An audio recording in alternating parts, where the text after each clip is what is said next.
مرحبا وأهلا بكم في برنامج داخل واشنطن. معكم مضيفكم روبرت ساتلوف. الإرهاب ليس ظاهرة جديدة. كما ثبت بالإدلة عن الدولة الإسلامية داعش ماذا فعلت في العراق، وتشكل خطرا أكبر من أي أخطار سبق أن واجهناها. لمناقشة الوجه المتغير للإرهاب وكيف يمكن أن نستجيب نحن وحلفائنا، يسرني أن أرحب في برنامج داخل واشنطن باثنين من خبراء واشنطن الذين يحظون باحترام بالغ، وهما نظرة ويونا ألكسندر. Welcome back to Dakhil, Washington. I'm sitting here with Nظرة and Yona Alexander to talk about the threat from terrorism. Gentlemen, welcome. Terrorism is once again back at the top of our national agenda. Why is this such a persistent and resilient threat, one that we can't seem to shake? Juan? Well, I think what we've faced, certainly since 9/11, is a broader global movement represented by the terrorist groups that we've faced, Al-Qaeda principally, now Daesh, the Islamic State. And I think the challenge is this is a movement that in some ways has ideological underpinnings, that has resonance in many parts of the world, has political designs. We've seen this in the establishment of the caliphate from Daesh. And also has very diabolical and violent designs. These are movements that are driven by a violently exclusionary ideology that have seen the United States as a principal enemy. And so in some ways it's drawn the United States, because of 9/11, because of potential threats, into a global posture to deal with terrorism. And I think some of the challenges that you've seen with the Obama administration is how to calibrate how we engage with this threat, how we define it, and what our military footprint potentially looks like as a result. And so this, I think, is part of a generational struggle, a virulent and dangerous terrorist movement that metastasizes and manifests in different ways, and one in which the U.S. finds that it is required to engage and confront. And that really is where the debate lies in Washington. So, Yona, this doesn't seem to be a threat that goes away. No, actually, if we may put it in a broader perspective, I think terrorism is only one of the many challenges that facing society. Actually, now it means contemporary time, and in fact, going all the way back to time immemorial, there were two challenges. One challenged Mother Nature, for example, all the way from earthquake to now Ebola, infectious diseases. And secondly, the terrorism, which really means also related acts of violence, whether it is piracy or organized crime, and of course conflicts and civil war and all-out war. So in other words, each time we're really surprised about the surprise. And there is, as King Solomon said very well, there is nothing new under the sun. The only difference today is the technology and the means of destruction. So again, terrorism is a permanent fixture of international life. Does terrorism work? I mean, are terrorists continuing to pursue violence to achieve their aims because it succeeds? Of course, you do have it. It's a mixed story. It's complicated. You have success on the one end, and you have failure on the other end. Success, we see now the very dramatic, I think, success of the Islamic State, the caliphate, so to speak, controlled territories. But that's not the only group that controls territory. We find both Sunni and Shia. For example, in Yemen, we find that even the capital is controlled by a Shia movement. And then you have different parts in Africa, in the Maghreb and the Sahel, that is controlled by some of the groups affiliated with the Al-Qaeda, at least the Al-Qaeda ideology and mission and cooperation. So again, we find some sort of success But on the other hand, I think we have to keep in mind that unless we have the rule of law, we are going to find the world turning into a jungle. I think one of the interesting evolutions, Rob, and it relates to your question about what has succeeded or not, is that the movements of national liberation that posture themselves as political movements and as terrorist groups at the same time, in many ways have fallen by the wayside, have either been incorporated or subsumed by other political movements or have just failed. The Tamil Tigers in Sri Lanka in some ways have been defeated. The Irish Republican causes and groups in some ways have fallen by the wayside, though there are some elements of that are still militant. The Basque groups, ETA and others, have in some ways lost momentum and certainly lost popular support. And so to me, one of the interesting dimensions of this period, to Yona's point, there's a continuum to all of this, but in this period is that there is a deeper ideological and religious dimension and global dimension to some of these terrorist movements than what you've seen, at least in recent memory, where these groups were largely nationalist in nature, looking at the Palestinian groups, for example, had other ideologies, perhaps Marxist or others that were driving them. Now you have a religiously based, ideologically driven, and often sectarian-driven movements that have the capability to reach globally because of globalization and have technologies that give them asymmetric power and reach. That really, I think, is a different dimension of the terrorism threat today than even just 10 years ago. And you referred just now to a group of groups against other countries fighting for independence using terrorist means. Against the United States, do terrorist groups think that they've been successful in the past? Or do we have a pretty good reputation around the world as being an effective fighter and defeater of terrorists? Actually, I mean, you have to go back if we're discussing success and failure. There were very critical, I think, incidents that defined, I think, the nature and the intensity of the threat. One was the takeover of the U.S. Embassy in Tehran in 1979 by the so-called students or radicals. And they kept those who were captive in the embassy for 442 days. But actually, they kept captive the United States for so many days. That was a major, major defeat of actually a superpower, the United States. Secondly, the attack on the Marine base in Lebanon by the Hezbollah and the support at that time of Iran. It was another major defeat of the United States. The Marine base, also the French troops were attacked. And then, of course, even before 9/11, there was the attack on the Cole in Yemen. The USS and so Cole, forth. And then, of US course, naval ship. in Somalia, go all the way back. And then we were surprised by the Al-Qaeda appearance on the map. And then the 9/11 obviously brought the United States on its knees. But it didn't stop there. You have to look at this from the global point of view. What happened in Europe, the attack in Madrid, the attack elsewhere in the UK, and so forth. There were many, I think, plans and plots. So is your view is, by listing these, it's reasonable for the terrorists to think that they had a series of achievements? It is attractive, it is effective, and it works. Of course, you do have groups who want to separate themselves and to establish independent state. They mentioned the Basque, for example, or the IRA and so forth. But you do have today in the Middle East, for example, for a very long time, you have the Kurds who would like to separate themselves and to establish their own state.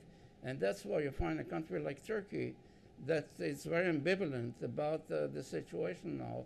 On the one hand, they are certainly interested to develop relations with the Kurds, at least in Iraq, but they are concerned about the Kurds who are in Syria and so forth. That's why they are reluctant even to participate in the coalition in regard to Kobani and so forth. So again, I think we have to look specifically at the national interests of each state, what makes them tick, and how they can decide what kind of steps to take to combat terrorism. Okay, when we come back, we're going to talk more about just that issue, American strategy to deal with the problem of the Islamic State and terrorism more broadly.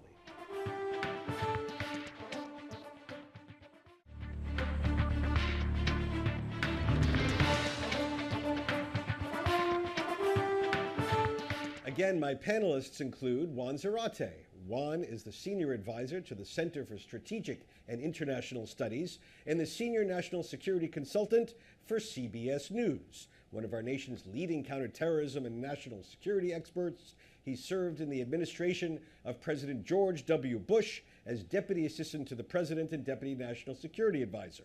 An attorney by training, he was the first ever Assistant Secretary of the Treasury for terrorist financing and financial crimes. His experience is the subject of the excellent book titled Treasury's War, The Unleashing of a New Era of Financial Warfare.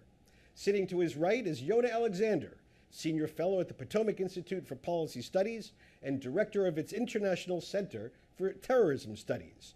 Yonah is, at the same time, Director of the Inter-University Center for Terrorism Studies and Co-Director of the Inter-University Center for Legal Studies, consortia of universities and think tanks throughout the world. Dr. Alexander is the founder and editor-in-chief of 3 different academic journals, and he serves as editor-in-chief of Partnership for Peace Review, a new journal under the auspices of NATO.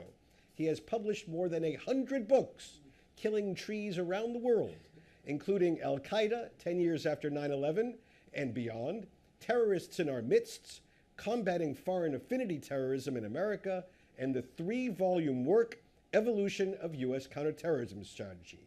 His works have been translated into more than 24 languages. All right, gentlemen, since we're talking about strategy and American counterterrorism strategy, what has worked?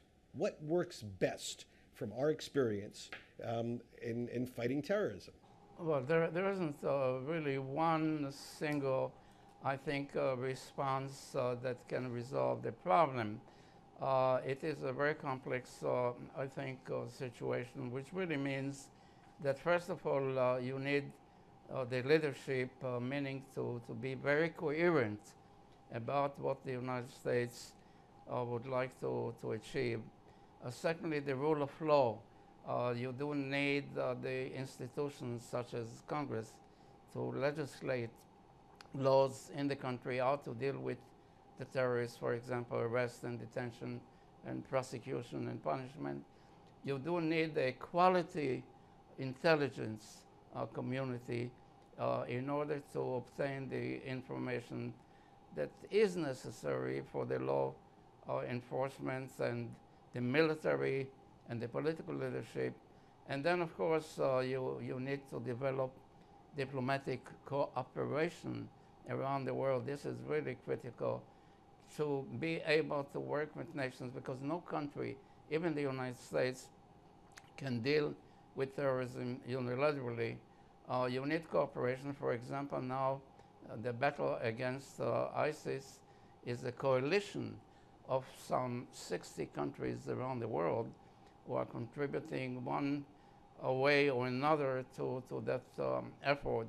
And then finally, what is really critical in my view as best practices, you need the support of the public, meaning the civic society, because the government cannot deal with that issue alone, and therefore every segment of society can and should participate.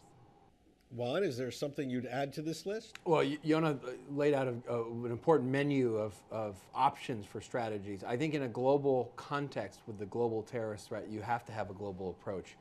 What you've seen the U.S. migrating toward, and you see this explicitly in the context of the Islamic State, is to apply an aggressive regional strategy to work with key regional partners to build intelligence pictures of the enemy, to build capacities to disrupt and dismantle networks, to be able to occupy space physically or even on the internet, and to do that with in essence, proxies on the ground. That model, in some ways, not only has to work well with a confederated threat that we've seen with respect to al-Qaeda and terrorism, but it's the one that has proven, at least in recent years, to be most effective. You look at Southeast Asia, which, if you recall, was seen as the next breeding ground for al-Qaeda terrorism post 9/11.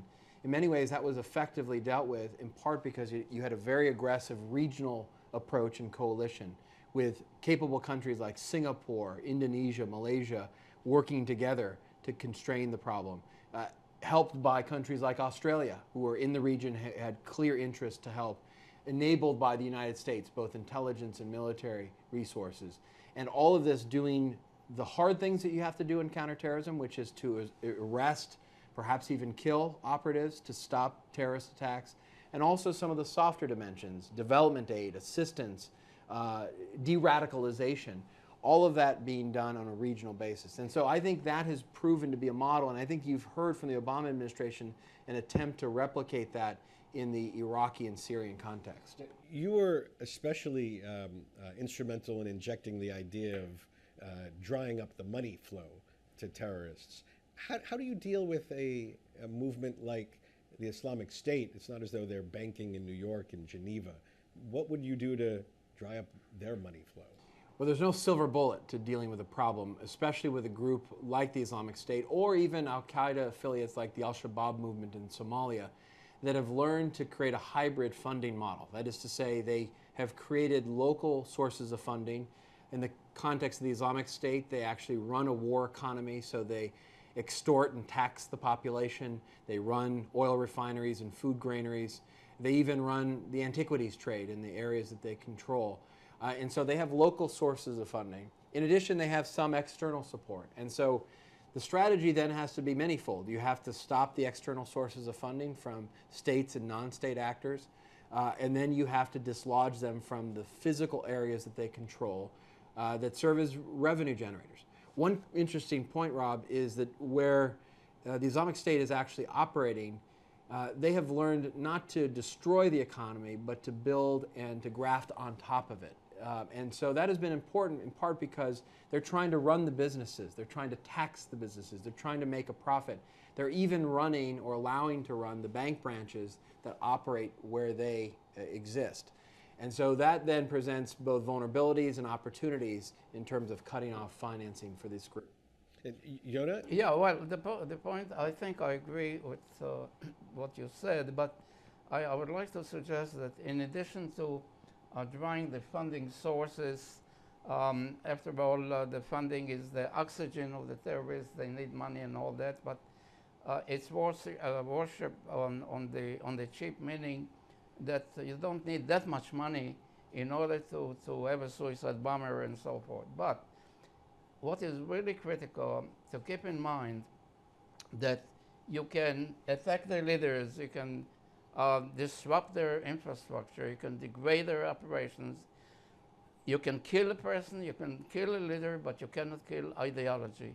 In other words, I think we have to look at that kind of battle, the battle of cultures, between the culture of life and the culture of death, and to make sure we diffuse some, let's say, of the negative theological elements from political conflict.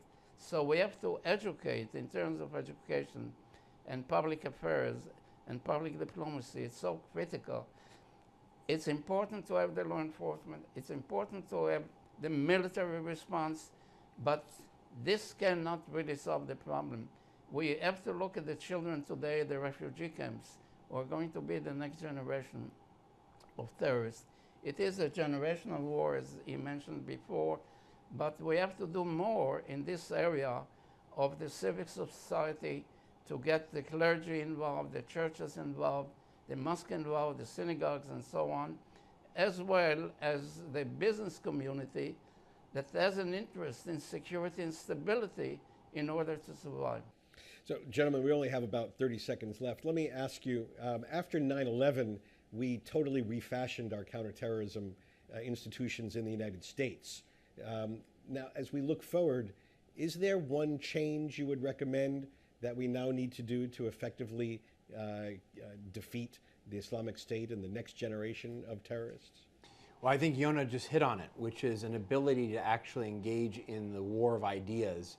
And the challenge here, Rob, as you know, is that this cannot be driven by the U.S. government. And so the question for the U.S. is, how do you empower and enable the communities, the networks, the credible voices that have to really create a grassroots counter movement to this ideology? Because as Yonah said, that's really the long pole in the tent that gives life to this terrorist movement. Yonah? I agree. On that note, gentlemen, that note of cooperation and agreement, thank you very much for joining us on Dakhil, Washington. Thank you very much. Thank you, Rob. Thank you, Yonah. Thank you.